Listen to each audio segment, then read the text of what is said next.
Hello and welcome back to our channel. In this video, we'll walk you through creating a simple and effective warehouse simulation. You'll learn how to add key components like storage areas, operators, conveyors, and workstations to build a functional layout. Together, we'll set up the warehouse environment, manage material flow, and simulate basic operations step by step. By the end, you'll have a working model complete with inventory logic, operator navigation, and A-star paths. Let's take a look at the problem statement. Efficient inventory management and order processing are crucial for smooth warehouse operations. This simulation model focuses on key aspects such as initial inventory allocation, inbound storage management, and outbound order fulfillment. Inventory items are randomly assigned to storage slots, simulating real-world variability and testing the system's ability to handle unpredictable placements. Inbound storage management introduces new items with random SKUs every 10 seconds, which are allocated to available storage slots using a random assignment method. This approach helps replicate the dynamic and unpredictable nature of warehouse operations. For outbound processes, orders are generated randomly every 30 seconds, with variations in the number of SKUs, SKU types, and item quantities. The randomness in order generation ensures the system can handle diverse fulfillment scenarios without relying on past data or specific patterns. First, launch your FlexSim application. Depending on your system, it might take a few moments to load. Once it opens, you'll see the Start page, where you can create new models, load existing projects, or access tutorials. To create a new model, click on New Model. A dialog box will pop up. We'll leave the default unit settings, time in seconds, length in meters, and fluid in liters. Remember, these units can't be changed later, so set them carefully. Click OK to proceed. Now that our model is loaded, great, we're ready to begin. Let's begin by adding objects to the 3D space. From the library, add 6 racks and position them in the center of the workspace.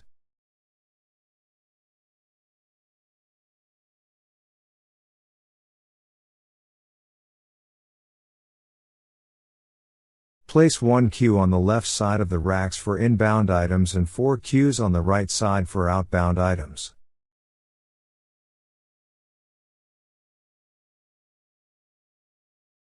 Next, add 4 operators on the left and 4 on the right to simulate the workforce.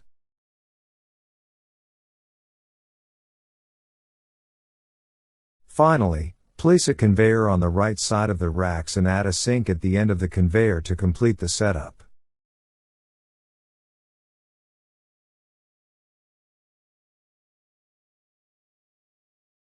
For clarity, rename the objects as follows.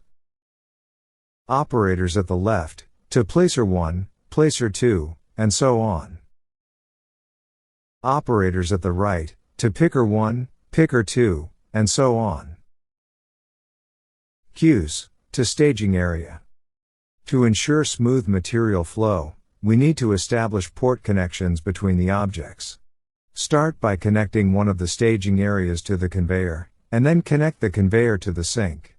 Once this initial connection is made, delete the connection between the staging area and the conveyor. Next, make yes connections between the staging area queues and the pickers. These connections will allow the items to be transferred from the racks to the queues by the pickers, based on the logic we are going to build.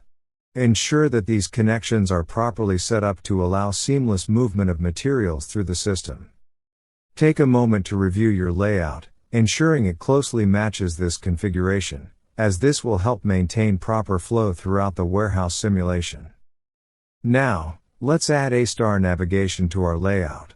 A-star will allow the operators to find the shortest path around the racks and queues. To do this, first, add a grid object from the library to the 3D space. Open the A-star navigator from the toolbox. Then, add all the relevant objects, such as the racks, queues, and operators, as members by clicking the objects. Finally, click Apply and then OK. To allow movement in both directions, add two preferred paths, one for going and another for returning in all the three aisle. With the basic layout ready, let's move on to adding some data. We're going to use a global table to manage our SKUs. First, click the plus button in the toolbox and create a new table. Rename it to SKUs. Copy the data to this table as shown in the image. Once we've copied the data to the table, we'll create a color palette in the toolbox and rename it to SKU palette. This palette will be used to color code the SKUs in the system. To link the table to the color palette, click Edit Values and select Autofill from the global table. Then, specify the SKU table and choose the appropriate column for the colors. Finally, click Autofill. Next, let's organize our simulation by creating groups for the pickers, placers, and staging areas.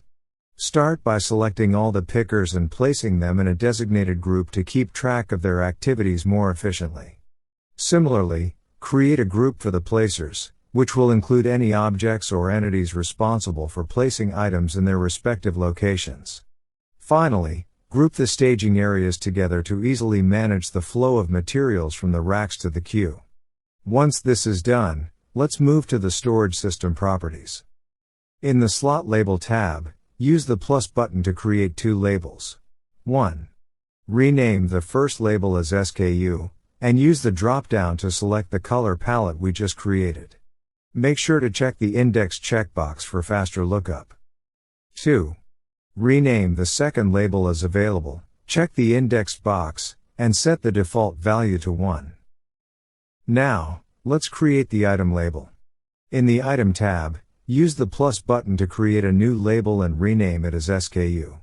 Enable the index checkbox for this label. The purpose of this is to preserve labels during virtualization and to make the label query more efficient. Next, let's paint the slots of the rack using the Paint Slot label from the library, so the rack looks more organized based on the slot label value. Items will be placed on the racks according to these labels. In the property settings, use the drop-down option to change the label to SKU. In the Value field, select the values we created earlier. This will paint the two bays on the racks. Your racks should now be color-coded as shown in this image.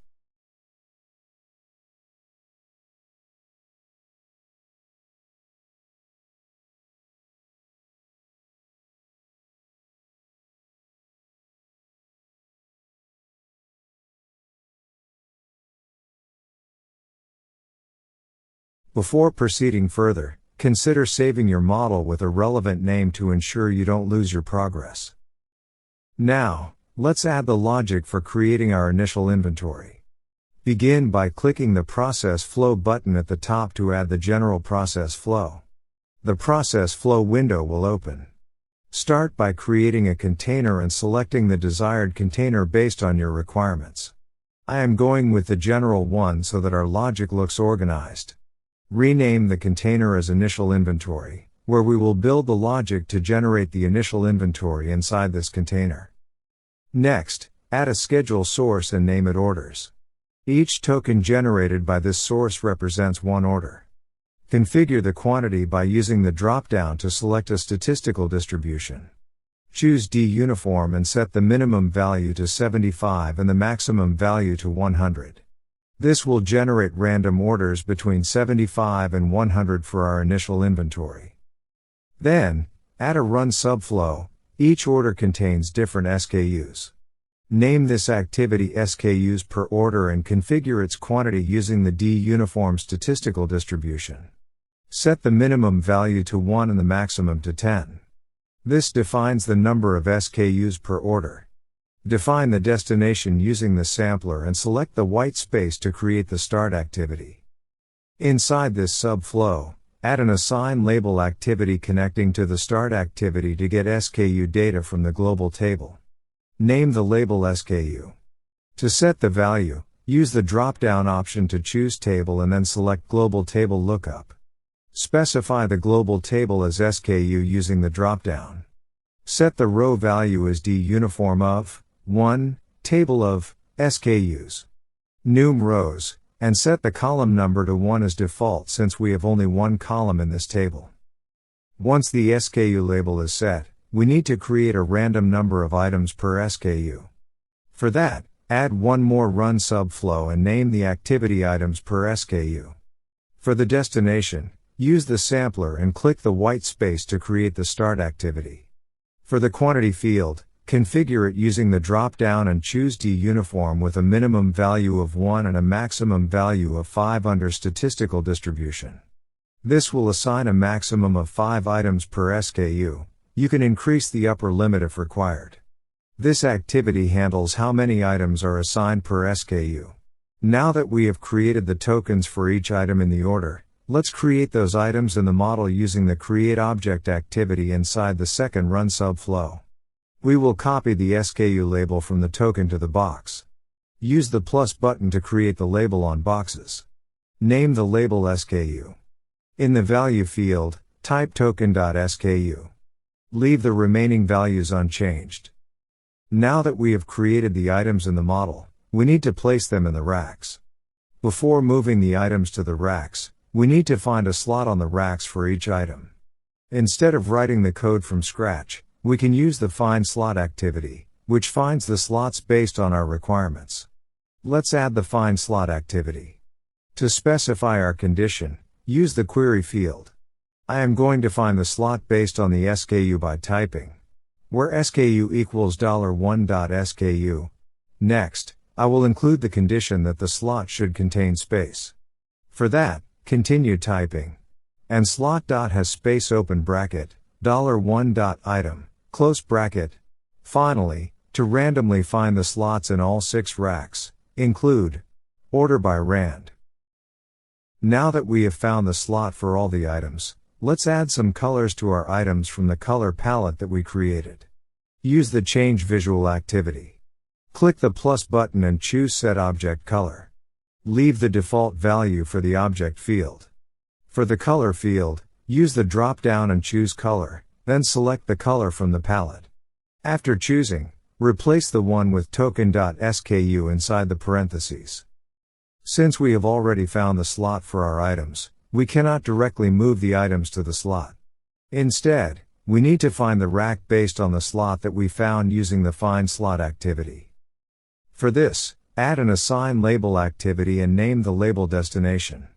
In the value field, type token.slot. as open bracket, storage.slot, close bracket. Storage object. This will assign the correct rack for the item based on the assigned slot. Now that we have found the racks, use a move object activity to move the items to their destination. Set the item as token.item and the destination as token.destination. This will move the items to the particular slot. To complete the process, add a finish activity. Add one more finish activity for the outer subflow and connect it. Finally, connect it to the sink. In the end, your process flow should look like the image shown. Save your model, reset it, and run the simulation to check your logic. You should see the boxes assigned to slots and placed in their designated racks. Now that we have built the initial inventory logic, if you have slot data for your initial inventory, you can simply alter the query in the find slot activity.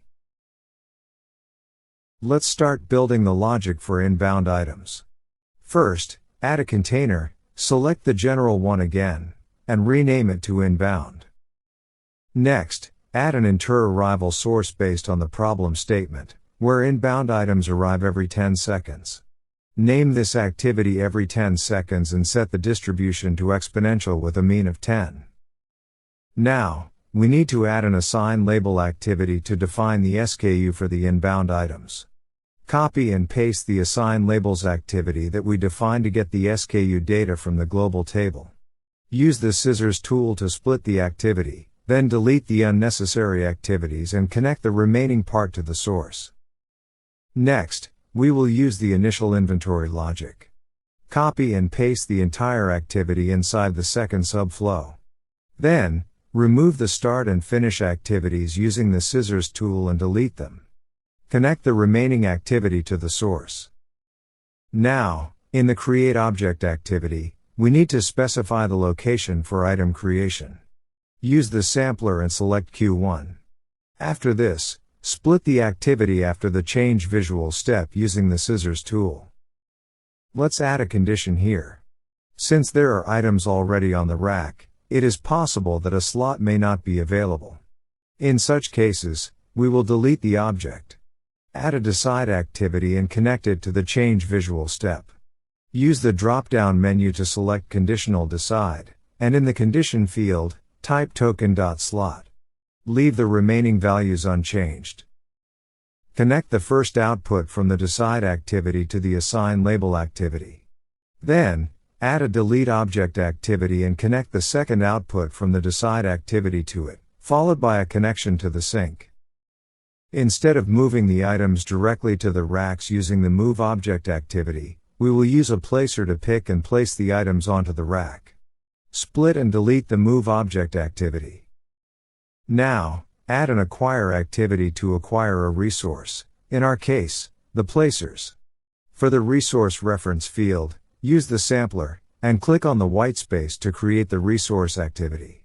In the properties of the resource activity, use the drop-down to select the group that we created for placers and choose the placer under the group section. Next, add a load activity to load the items using the placers. Change the reference of the task executor to token.resources. Then, add an unload activity to place the items onto the rack. In the properties of the unload activity, change the reference of the task executor to token.resource. Finally, add a release activity and connect it to the unload activity to free the acquired placer so that it can be used for another task. Add a sync and connect it to the release activity. And that's it. We have built the logic for inbound items. Reset and run the model to see how it works. The items created in the queue are picked and placed onto the racks by the placers.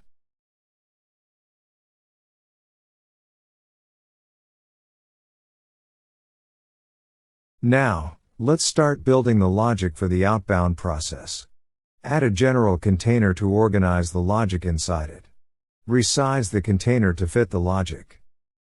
Start by adding an inter-arrival source to generate orders every 30 seconds.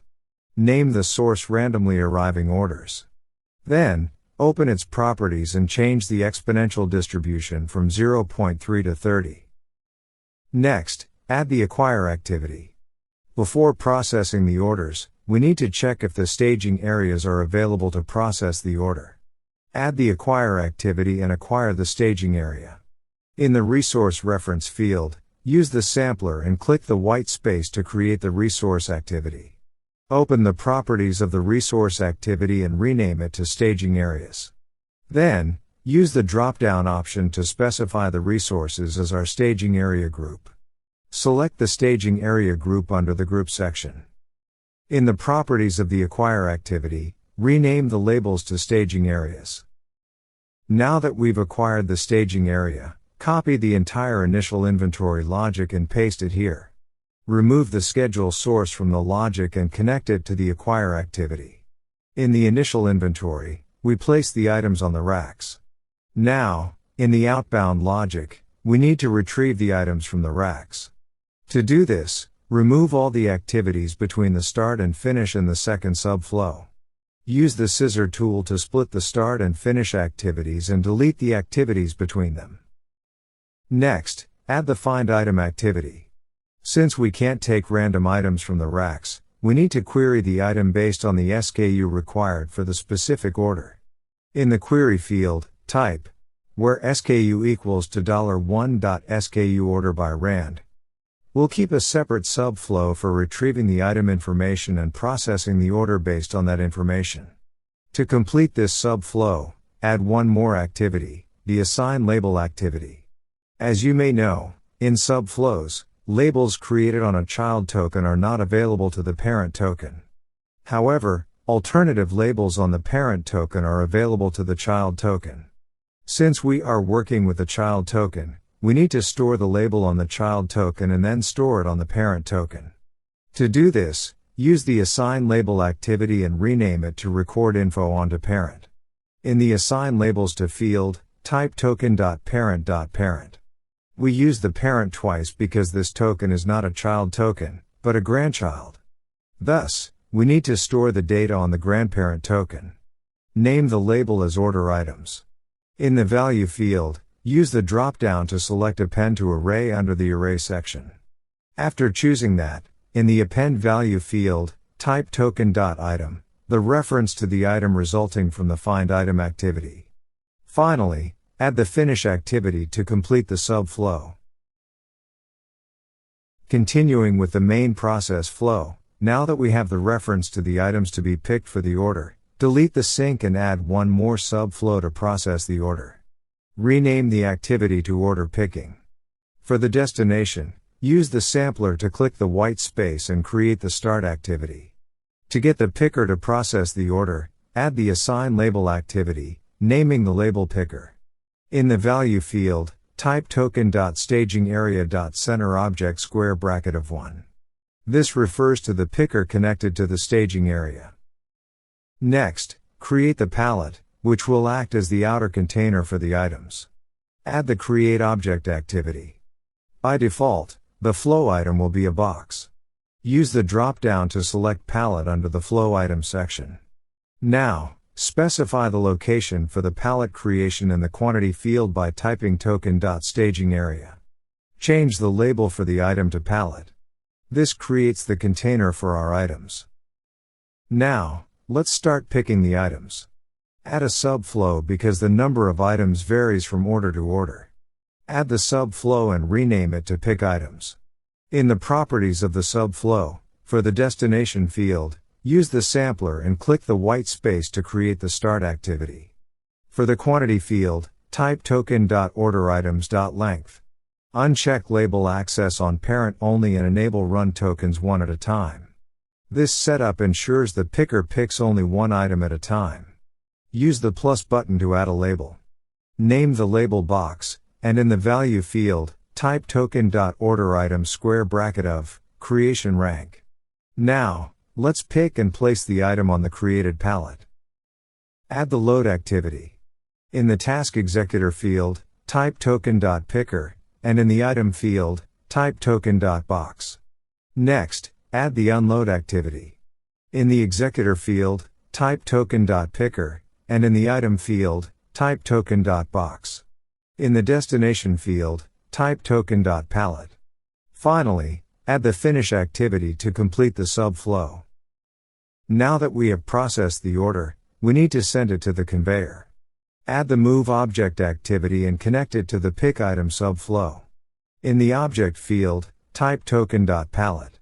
In the destination field, use the sampler and select Entry Transfer on the conveyor.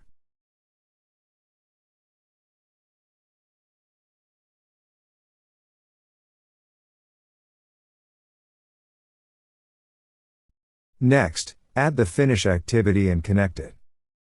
Going back to the main process flow, we will release the acquired staging area. Add the Release activity. Open its properties and rename the label to Staging Area. Finally, connect it to the sink.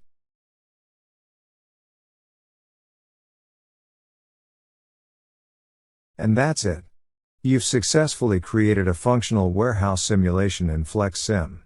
Reset, save, and run the model to see the simulation in action. You can see the process starting from generating the initial inventory on the racks, with placers placing the inbound items onto the racks, and the pickers processing the randomly generated orders before sending them onto the conveyor. I hope you found this video helpful. Don't forget to like, share, and subscribe for more simulation content. See you in the next video.